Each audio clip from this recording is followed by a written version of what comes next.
I'm Wesley King. Been very focused and interested in this space for the last 10 years or so. I do a lot of things for myself. I do a lot of things for my friends and my families. So it's been a great journey for me, really driving from my values of caring for other people, caring for the planet, and wanting to bring technologies that already exist to more people. And that's really been a through line and focus for the majority of my career. Background is in technology innovation, and I've helped launch many products to market and come up with innovative designs for how those things work. But in the last, again, 3 or 4 years, it's been very focused on cutting edge health and wellness technologies. Now, I know your background a little bit. You were at Cisco, and you were I love this. You were an award-winning innovation ecosystem designer, and I read that. And tell people what an innovation ecosystem designer does. It was an iterative role that kept growing and growing. So it Oh, essentially started out with a lot of hackathons, these 72-hour sprints, oftentimes like Thursday, Friday, Saturday night, coming in, talking with engineers, talking about problems within the enterprise, software or even hardware that we could come up with for Cisco. And I ended up winning four of those in a row. So toward really? the end, they were starting to say, how are you doing this? I wasn't a coder, wasn't an engineer. What does it take to kind of identify gaps and come up with ideas and Hmm. actually get stuff done within the enterprise? So I started to think about how to build that into the ecosystem of quote unquote innovation there. What I mean by that is they have an innovation team, but how do you support it at a company level beyond just saying that you're doing innovation? So that Hmm. requires a lot of different things, from having internal system to having internal budget to having time that employees can dedicate, but also really teaching people, engineers, business analysts, how to be creative. So I spent a few years on what I call the architecting side of the entire ecosystem. Oh. How do you support more ideas to flow more often and get them funded and actually get them into production? I'm curious. We share this similar thinking on like identifying the gap, right? We figure out Yeah. where the gap is. Tell the audience, give us a tip that we can use in our job or in our lives for finding gaps, and then what do we do with them once we find them? I've always gone to just my own personal experience. Like, Hmm. where am I having bottlenecks in my work, or what is a recurring theme that's come up over and over again? What is a very specific thing I've had to explain to my team maybe 3, 4 times? As soon as it starts to get to that level, Hmm. then I start to think, what can we make here that's a shortcut or a repeatable path, whether that's a technology or just a process. So it's really just a way of thinking and taking note over time, and then surfacing that with colleagues and partners to say, how can we make this bigger? Is there a bigger kernel here? Is there a bigger nugget? How can we grow Right. this? So it's at first solving a problem for yourself, your team, and maybe your Right. environment, and then taking that up into something that can scale. I think everybody has that back of the mind idea, Mhm. right? Mhm. The trick I've found over the years is how do we get from an idea to a product? That's a whole Yeah, leap. And then yeah, how do we get from a product to a business, or in the case of a big company, a business unit, mhm, right? yes. And how do we develop a market? So that's, having done product development as you have for many years. Mhm.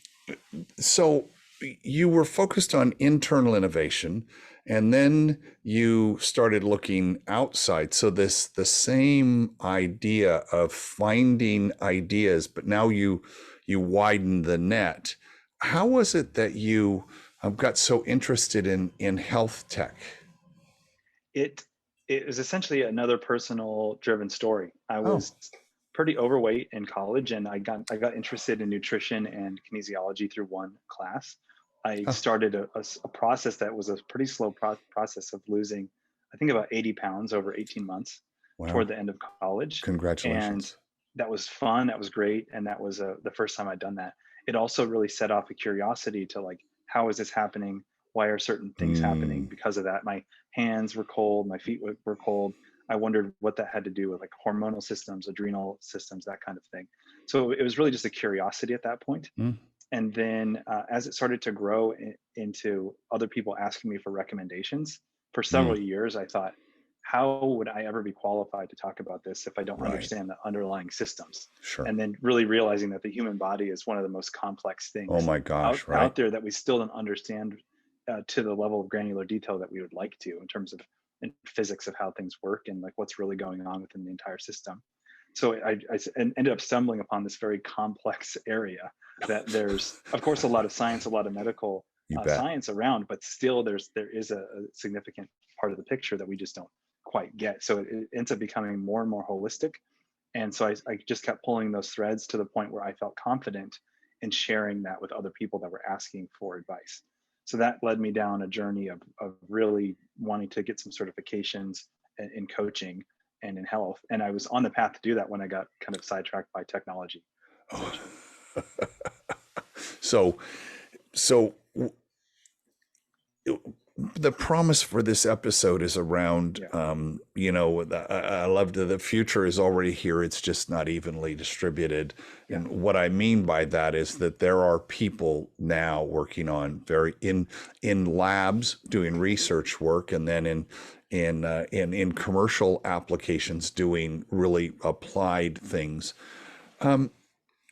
Give us an example of something that helps us. I'm old, so I'm really interested in Hmm. active aging, which is something you and I have talked a lot about. Why don't you Yeah. explain what active aging means first for people, because that's a little different than longevity. Why don't we start there? Yeah. That's a really probably the best way to view it for those of us that are alive right now is how do we enjoy our life in an active way as long as possible, a hearty, healthy inhale, kind of sharing with our friends and family the time that we have here.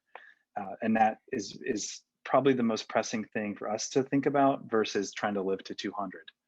So in the longevity space, that's kind of the push towards how long can we live? How can we address the underlying systems that make us die sooner? That age is at a cellular level. So to answer your question on active aging, it is around the loose definition of health span. So there's lifespan, which is how Health long you live. span. Oh, that's a Yeah, new word. Thank you. yeah. I've So not heard lifespan that. is your is how long you live. It's your expiration date. You started here, Sell you by ended date. there. Yeah, exactly. Health span is how long were you healthy during that time. So you might live to Oh. 90, but did you really lose most of your health function at 72? In that Oh. case, you kind of have 18 years of extra health lifespan, but your health span ended at 72. So it's the concept of pushing your health all the way to the very edge of your life, so that kind of as you drop off, as you kind of pass from this world, then you've done that with as much cognition as you could have during that time, Right. as much mobility, as much health, as much a system, all thumbs up, all things go, versus system failure and like organ failures, like piece by piece, essentially. So when I think of that healthy health, my Hmm. lifespan, health span, I drilled into my head is fitness, wellness, and nutrition.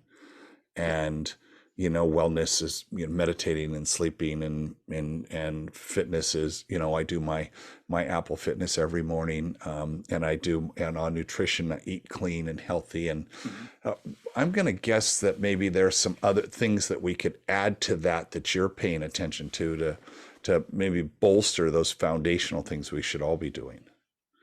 Yeah, absolutely. I think one of the first things is to understand that there's a piece that's so personal to you, and there's a way to actually draw measurements around that and a circle around that, so you kind of start to understand yourself.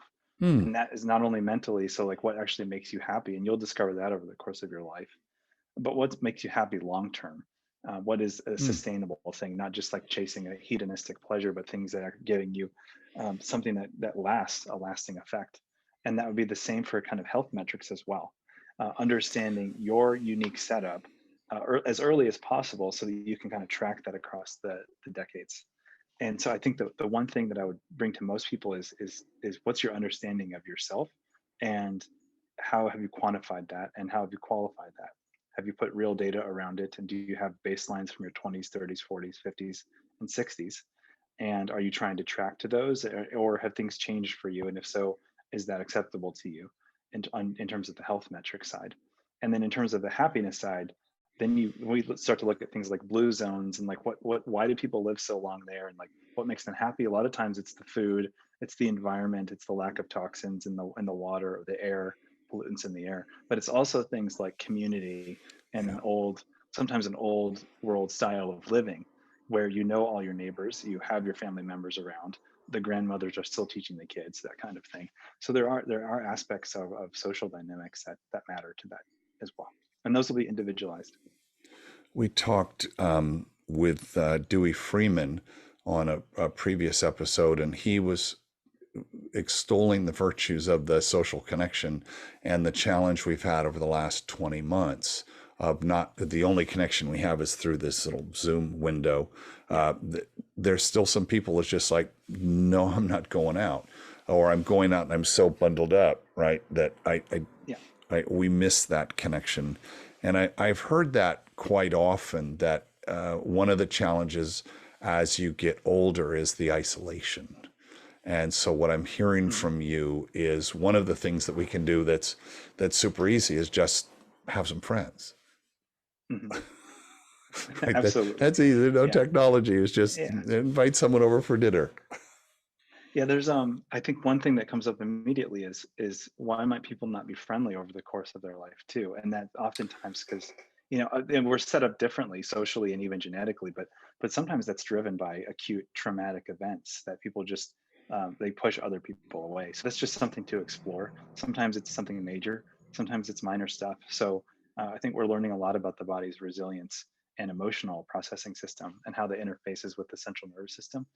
And oftentimes you have trauma kind of stuck, and Mm. it's not yet released, and that will have effects. If you, let's say you had a business trauma, like something Oh, came up in a past business with a business partner, and what I mean by that is it might show up later, and you can completely keep reacting to that thing that's already happened like 10, 20 years mm, ago. So mm, you had a falling out with a business partner, you no longer trust anybody else to join your company. That's going to affect how you're making decisions to bring on outside people, including investors and contractors and hires and everything. And I've seen that a lot. So it's not just an interpersonal kind of family trauma. A lot of times it's your reaction to things and your triggers around things. So I would think exploring those as often as possible in a way that makes you comfortable would probably have beneficial effects for having friends longer in life. one of the things that, well, what I'm hearing here is pay attention to your body. And I think a lot of us are just bounding through life as quick as we can and just get to the weekend or whatever it is. And it's Yeah. just to enjoy the moment and be Mhm. more intentional and be like, understanding what's going on. Yeah. On the measurement side, it's very interesting. I mean, I wear an Apple Watch and I use my Apple Health and Fitness and all that. And I'm tracking things like my blood pressure. And, I'm not a doctor. I don't purport to be, but, I'm trying to pay attention to these things. And mostly so that I have those measurements. So when I do see the doctor, I can see, look what I'm doing. Help me interpret this, right? So they can say, okay, that's looking good. Maybe you might want to consider whatever it is. I don't know. I'm going for my annual physical next week, so we'll see. We'll see what the doc says. But what I heard from you was, if someone's listening and they're 20 or 30, they're younger, like kind of get those baselines. I'm thinking I just got a bunch of blood tests done in Yeah. anticipation of this, and I noticed there was a little tab that said, "See the history of this measurement over the last." I've been going to the same doc for 20 years, Mhm. so I was able to see that. Now I don't know what it means, but it becomes a talking point, a conversation point for the doctor and myself. Absolutely. And there's so many ways that you can take baselines and so many fun ways to interpret that as well. Anything from like taking a snapshot of your brain, how fast it's working, your reaction times, that can be done through brainwave analysis and specialized devices, all the way to like your hormone panels, your blood panels. And you can generally think of these things in terms of cycles. Like what would you maybe want to do 3 times a year? What would you want to do once a year? And then maybe once Mm, every 10 years. And then there's crazy stuff like the information theory of aging essentially is that like at a cellular level and an epigenetic level, we're exchanging information to keep our body the way that it is right now. So what happens over time is like that signaling that signal is lost, And so there's just a literal, like almost digital loss of information, Huh. where as you age and age, you're actually just sending in a bad signal. Over time, it's just dropped off. So what if you could back that up? That's one really interesting thing that's been proposed by a longevity researcher, David Sinclair. So what if you could make a hard drive backup of the information storage of your DNA and your epigenetic expression at an age that you'd like, and then basically signal that back to your body when you're older, that same information Wow, after we'll everything. have to stay tuned. You'll have to send us the name of that guy. We'll put him in the show notes. Yeah. Um, what would surprise people who are listening right now? Why don't you give us something that's happening that is not way out on the fringe, but something that's like maybe just people aren't aware of, like, oh, I didn't know you could do that. Yeah, I think so. We've just come from the last 3 or 4 years of these new ways of tracking, like baseline biometric tracking, continuous glucose tracking. So there's a general awareness in some areas, but in kind of a larger market, maybe not. So things like being able to put a continuous glucose monitor on you and see how you react to different foods that you eat in real time is already here, and a lot of people are doing that. Early health adopters, pre-diabetics, diabetics. So it's essentially taking something that's mostly been only accessible to those with diabetes before and making it a general health and lifestyle tool for checking blood sugar reactions to things. And yours again might be totally different from mine. So that's really good and interesting data to have. There's deep biometrics around pulse rate of the heart and raw data that's being generated by the heart, and pulling out new biosignals out of that signal is giving us insight into rest and recovery in a way that we've never been able to measure before. I am so glad that there are people way smarter than me like you who are paying attention to these things, Wesley. And I'm then glad for the next level of entrepreneurs and social workers and people that are putting these ideas out there, and then also on the front lines delivering them at the same time.